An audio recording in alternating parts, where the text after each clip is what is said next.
Hello and welcome back to the channel, guys. So today we're going to be testing the RTX 5090 Astral. We're also going to be testing the RTX 5070 Ti Gigabyte WINDFORCE edition of the card. And I'm also going to be testing the RX 9070 XT PowerColor Hellhound edition of the card. I'm going to be using the 9000X3D and I'm going to be using 32 gigabytes of DDR5. It's going to be a 1440p test in 10 games. I have done a 4K test. I will have a link below for you guys to see, as well as with all the other specs. Just honestly, just go into the description below. There will be timestamps as well. All right, guys, let's get started with the video.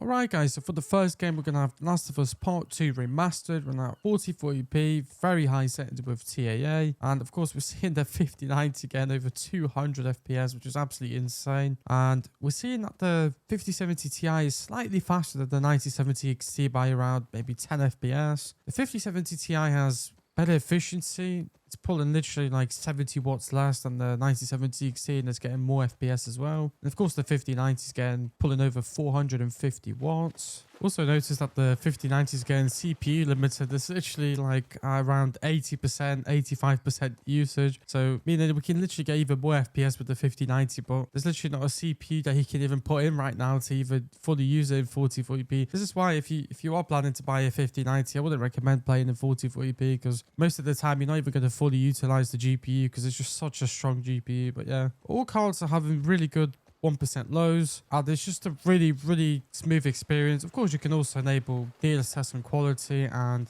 FSR on quality and get even more FPS and get very close FPS to what the 5090 is getting now. Yeah, I'm really impressed with the performance of all these GPUs.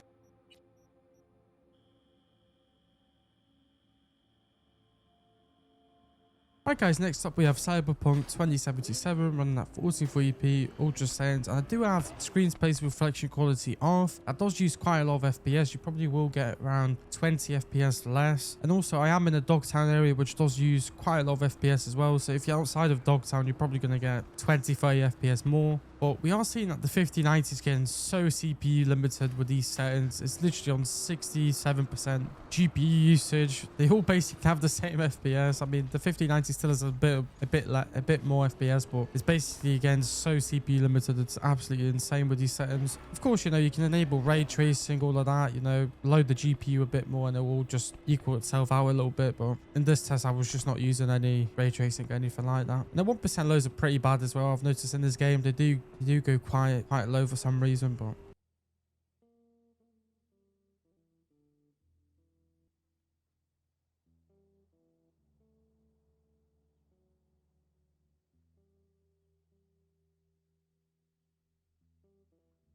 right guys, so we have The Last of Us Part 1 running at 4040p ultra settings, and again we're seeing the 5090 nearly hitting 200 FPS. It is CPU limited in some areas, like you will see it drop down to like 94-95%, even less sometimes. But yeah, the 5070 Ti and the 9070 XT are absolutely chilling. I mean, they're getting over 120 FPS as well. The 1% lows are looking great. Like I said in my other video as well, I've noticed that the 9070 XT system is getting 28 gigabytes of RAM used, which is absolutely insane. I don't know why it's using like 10 gigabytes more of system RAM than, you know, the Nvidia systems here. But yeah, it's literally using 10 gigabytes more. I have asked you guys in the other video if you guys know why that's happening. If you guys do know, let me know. Yeah, it's just using so much RAM. It's actually insane, I'm not gonna lie.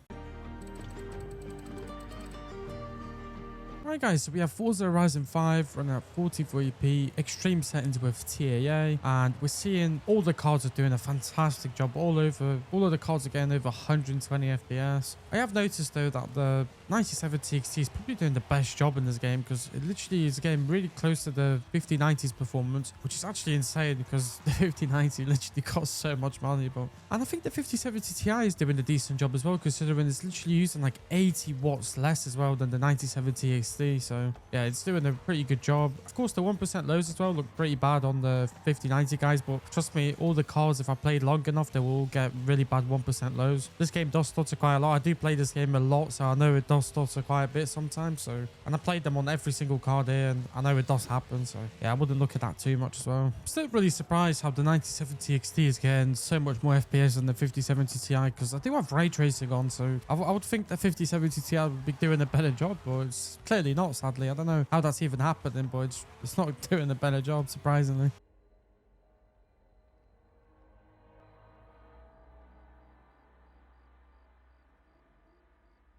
Right guys, we have Stalker 2 Heart of Chernobyl running at 43p epic settings with TAA, and we're seeing that the 5070 Ti is slightly faster than 9070 XT by around 4 to 5 FPS, and the 5090 is getting like 30 FPS more compared to both of these cards. The 1% lows are looking horrible and basically all the GPUs, because this game is just so unoptimized. Literally the stuttering constantly. The UE5 is, yeah, it's just doing its job, as you can tell. It's just lagging so hard. And also I've noticed that the 9070 XT system is using 26 gigabytes of system RAM as well. Significantly more compared to the other cards. And yeah, I mean, it's just, this game I do recommend, you know, frame gen, because it's just a UE5 title that stutters. It will still stutter with the frame generation, but will definitely be significantly less, you know, without it now. So yeah, I do recommend that, guys.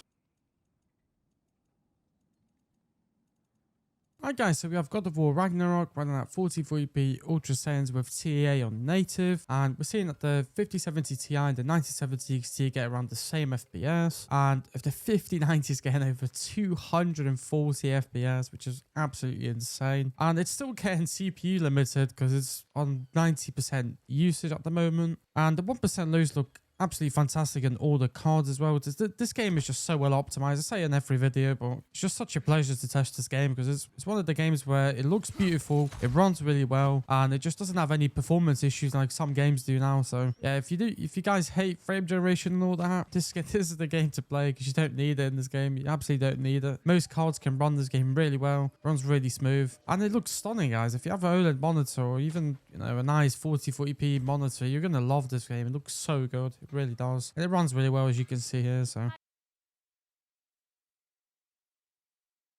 right guys, so next up we have Mafia the Old Country running at 1440p high settings, TSR native, and we are seeing that the 9070 XT is getting slightly more FPS than RTX 5070 Ti, getting like 4 to 5 FPS more. The 5090 is not really getting that much FPS, I would say, for the price. Like, it's getting like 100 FPS, which not really that impressive. But of course, guys, with these cards, you just need to use the features. Honestly, like, even if you buy the 5090, if you don't use the features, it's not going to be that impressive. I'm not going to lie. Literally, you just need to use the features for these cards, you know, enjoy them. But yeah, also I am recording this with the new Hotfix 2 update, and it does give you more FPS with this update. You do get like 3 or 4 frames more, so I did retest all these GPUs for that. But yeah, I guess the 5070 Ti and the 9070 XT are not doing the worst job, considering this is a UE5 title. It's really hard to run, especially if you enable DLSS and FSR. You should be completely fine. Maybe some frame generation as well. I do recommend frame generation in this game. It does help quite a bit as well, just like in Stalker 2. And I did actually finish this game on the 5090. I was using MFG as well playing this game, and it felt really nice. So I do actually recommend, you know, the frame generation.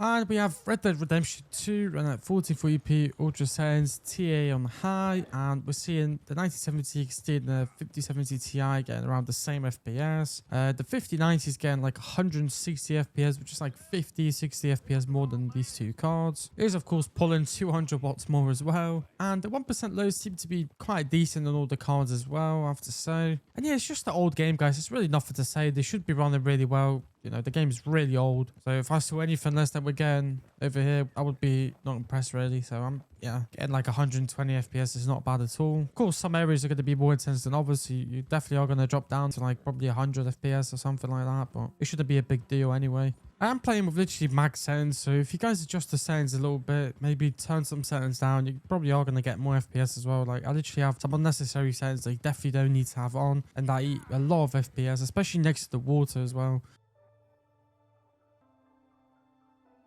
Right guys, so we have Horizon Forbidden West running at 1440p ultra settings with TAA, and we see the 9070 XT getting like 15 FPS more than the 5070 Ti. I think it just favors the AMD architecture a little bit more in this game. The 9070 XT is using like 70 to 80 watts more as well, so we have to point that out as well. You can undervolt both of these cards as well and get, you know, much lower power usage as well. And the 5090 is a bit CPU limited, so it's dropping down to like 89% usage. Yeah, I mean, the performance is really good on all these cards. You're getting like 109 FPS. And if you enable DLSS and FSR, you're going to get even more FPS. It's going to be even smoother. And I do like these technologies. They really make the game look really good. So absolutely don't need to play in with TAA. You can just enable that and get even more frames. And the 1% lows seem to be all right as well, guys, with all these cards. So that's really nice to see as well. I've not really played this game that much. So I don't know if it's going to be stuttering later or not. But I think it should be fine. Just looking at the area we're in, it looks pretty intense. So I think you should be fine.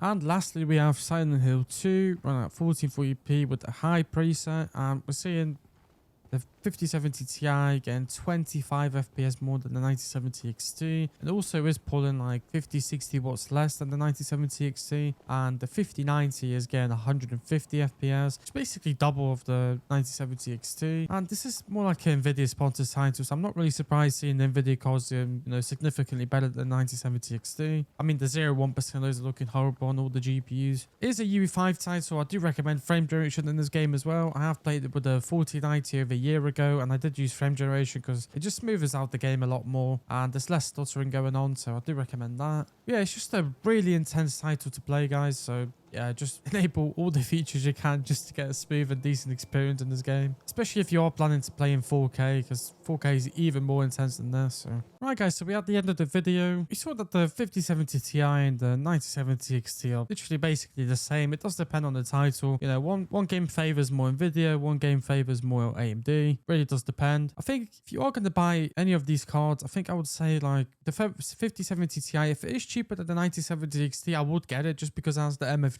and also, you know, more games do support the DLSS 4, but the 9070 XT is still a really good card buy. I really do like this GPU. It's better for the value. It does depend where you live in the world as well. Like in the UK, it's much cheaper than the 5070 Ti, but if you get a good deal, like I managed to get the 5070 Ti much cheaper than the 9070 XT, you can get a good deal on these cards. You can, especially now when the Super Series is probably around the corner now, you are going to get good deals on the 5070 Ti, and you can also get a game for free with it like I did. I got Borderlands 4 that I'm going to be testing very soon when it comes out. You can definitely get the 5070 Ti for a good, decent deal, especially if you're planning to get that game as well. Yeah, check out my 4K video, guys, and let me know your thoughts below, because I'm interested to hear what you guys got to say. And yeah, guys, see you in the next video. Thank you for watching.